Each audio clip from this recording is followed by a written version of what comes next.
बिस्मिल्लाहिर्रहमानिर्रहीम, अस्सलाम वालेकुम। इस वीडियो के अंदर ना मैं आपको कोई टिप्स एंड ट्रिक्स बताने वाला हूँ, ना ये कोई टेक टॉपिक पर वीडियो है। असल में इस टॉपिक पर मैं वीडियो काफ़ी अरसे से अवॉइड कर रहा था, इस तरह के मुतनाज़ टॉपिक पर जिस पर लोग इंतशार फैलाते हैं या फिर नहीं बनानी चाहिए इस तरह की वीडियो। फिर भी मैं आज मजबूर हूँ, मजबूर तो नहीं, मुझे लगा कि अब बना देनी चाहिए एक वीडियो। अब मैं बहुत लंबी चौड़ी बात नहीं करूँगा, लेकिन आपसे ये रिक्वेस्ट करूँगा कि आप ये वीडियो लाजमी एक बार देख लो और मेरा पॉइंट ऑफ व्यू अगर चेंज कर सकते हैं या फिर मैं अगर कहीं पे गलत हूँ तो उसको करेक्ट कर दें।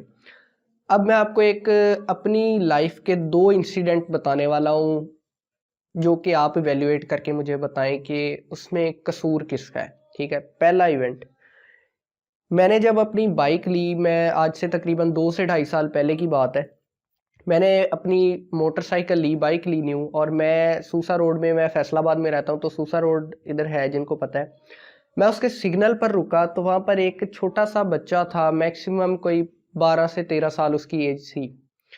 इतना प्यारा, यानी कि बहुत खूबसूरत उसकी शक्ल, और गजरे बेच रहा था वो। मैं उस वक्त बड़ा खुश था और देखकर बड़ा हैरान हुआ कि यार इतना प्यारा बच्चा है और गजरे बेच रहा है।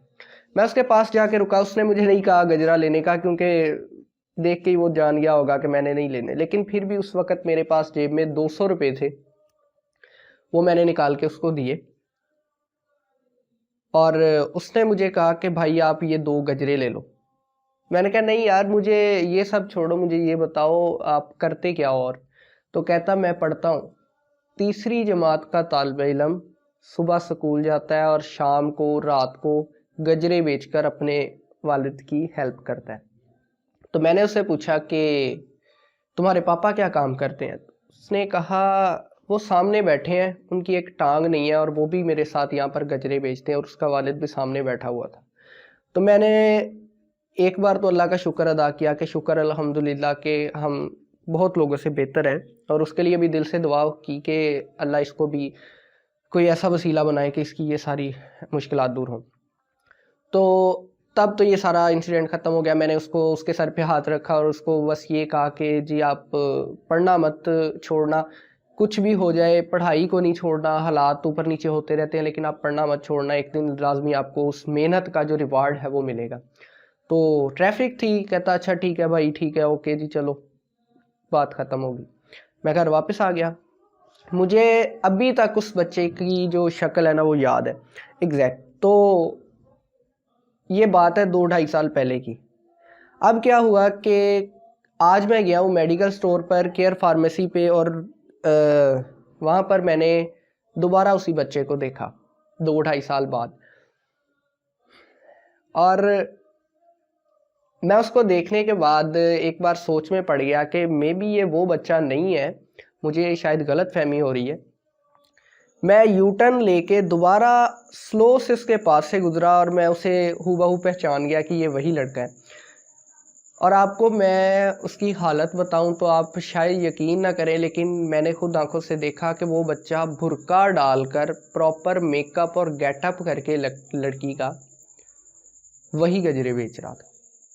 उसके यहाँ पर जैसे वो लड़कियां लाली लगाती हैं वैसे लगी हुई, माशाल्लाह उसका रंग पहले ही सफ़ेद था, लाली लगाई हुई, आई लैशेज़ लगाई हुई, अंगूठी पहनी हुई, और प्रॉपर एक लड़की का गेटअप करके वो गजरे सेल कर रहा था वहीं पे। तो मैं उसके पास जाके खड़ा हो गया और उसकी आंखों से पता चल रहा था कि वो मुझे पहचान गया है। तो मैंने उसे कहा बेटा आप क्या कर रहे हो ये?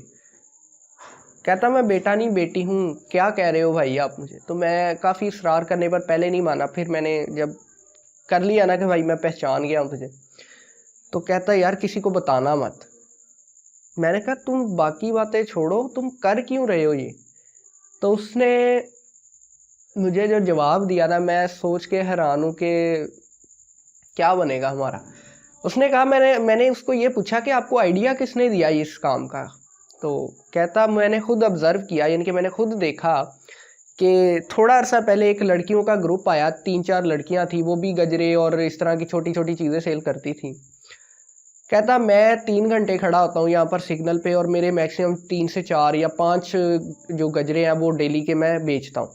और वो लड़कियाँ उसी टाइम के अंदर 1-1.5 घंटे के अंदर 15 से 20 गजरे बेच जाती थी और मैं बड़ा हैरान होता था कि ऐसा क्यों होता है, लोग मुझसे क्यों नहीं खरीदते।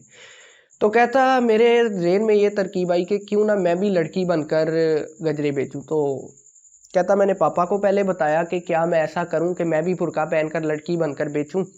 तो पापा ने कहा ऐसा नहीं करना। कहता मैंने फिर भी 2-3 दिन सब्र किया, फिर मैं अपनी बहन का बुर्का पहनकर तैयार होकर सिग्नल पर आकर खड़ा हो गया। और उस दिन कहता है कि मैंने 15 से 20 गजरे बेचे पहली बार। या अगर कहता मैं लड़का होता तो 3 से 4 गजरे कभी ना बेच पाता, जबकि मैं लड़की बन के गया तो 15 से 20 गजरे मैंने बेचे। मैं उसकी ये बात बड़ी हैरानगी से, हालांकि मैं बड़ा मजाकिया बंदा हूँ, लेकिन मैं सकते में था एक बार कि यार ये बच्चा है अभी 12-13 साल 14 साल का है और क्या बात कर रहा है। किसी ने उसको नहीं बताया, किसी ने उसको गाइड नहीं किया कि आप लड़की बनो ये वो इस तरह कुछ। मतलब एक होता है कि बड़े ने उसे रास्ता दिखाया, नहीं, उसने खुद ऑब्जर्व किया अपने इन्वायरमेंट से, अपने माहौल से। फैसलाबाद का शहर है। तो मैंने उसे कहा यार चलो मैं आपको कह तो नहीं कुछ सकता, मेरे पास थोड़े से पैसे थे वो मैंने उसको दिए। तो मैंने फिर से कहा कि यार एक बात याद रख लो कि ये है तो गलत काम, लेकिन अब हालात इस तरह के हैं कि मैं भी कुछ कह नहीं सकता तुम्हें। और मैंने बस उसको पैसे दिए और मैं वहीं से ना वापस आ गया। अब उस टाइम से लेके अभी तक मेरे दिमाग में सिर्फ एक चीज़ आ रही है कि सोचने का मकाम नहीं है हमारे लिए as a nation, as a country, कि एक 12 साल का बच्चा ये ऑब्ज़र्व कर रहा है हमारे माहौल में, लड़के को यानी कि काम कर रहे हैं, कोई चीज़ बेच रहे हैं, उनसे लोग कम लेते हैं, और अगर लड़की वही काम कर रही है तो वो ज़्यादा चलता है। आप समझ रहे हैं मेरी बात को मैं क्या कह रहा हूँ। उम्मीद है कि जो समझने वाले हैं वो मेरी बात को समझ गए होंगे, क्योंकि मैंने लाइव एग्जांपल आपके सामने रखी है। तो फिर क्यों हम अपने वज़ीर आज़म को या डिफरेंट पॉलिटिशियंस को ब्लेम करते हैं? मेरे हिसाब से जब तक ना मैं कोई ना यानी कि मैं कोई स्कॉलर नहीं हूँ, ना कोई पॉलिटिशियन हूँ, ना मैं किसी स्पेसिफिक पॉलिटिशियन का सपोर्टर हूँ, ठीक है, ना मैं कोई तज्जियाकार हूँ, लेकिन नियर टू मी अगर हम इंडिविजुअली ग्रो नहीं ना कर सकते, अपनी सोच को नहीं बदल सकते या सेट नहीं हो सकते, चाहे जितना मर्ज़ी अच्छा हुक्मरान आ जाए हम पर, चाहे जो मर्ज़ी हम कर लें, हम कभी तरक्की नहीं कर सकेंगे, ना ज़िंदगी में, ना अपनी सोच में, ना अपने बिहेवियर में। अब सोचें कि उस बच्चे के दिमाग में, एक बच्चा जो बड़ा ही इसी माहौल में हो रहा है कि लड़कियों की सिर्फ वैल्यू होती है, तो क्या करेगा वो आगे जाकर। अभी से 12-14 साल उसकी एज है, तो वो लड़का होकर इतना खूबसूरत और पढ़ा लिखा यानी कि पढ़ रहा है, वो लड़की बनने पे खुद को ठीक यानी कि समझ रहा है, तो क्या करेगा वो? इसमें कसूर किसका होगा अगर वो इस तरह के काम कर रहा है? तो ये चीज़ थी जो मेरे दिमाग में चल रही थी और मैंने आपको कन्वे कर दी है। अब आप समझ सकते हैं कि इस वीडियो का मैसेज क्या था। वो ये मैसेज था कि जब तक कोई कौम खुद ठीक नहीं ना होती, उस पर हुक्मरान चाहे जितना मर्ज़ी अच्छा हो, कोई फ़ायदा नहीं उसका।